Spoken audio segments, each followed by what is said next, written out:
Kabiyahe ito yung Burautan sa may Wakas, Bukawi, Bulacan. Dito ay ipiplex ko sa inyo yung kanilang mga available na mga items na binibenta lang ng mas mura. Sa halagang 20 pesos nga dito kabiyahe, makakabili ka na ng mga motorcycle accessories na inyong pwedeng magamit sa pag-upgrade ng inyong mga motor o kaya pag-aayos ng inyong mga motor.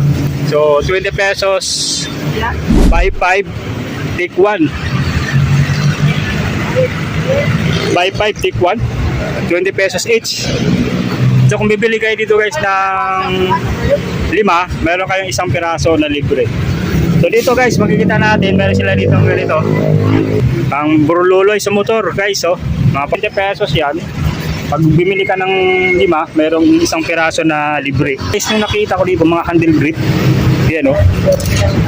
40 pesos lang dito guys, oh. Hindi yung mga panalo na pwede nyo mabili dito.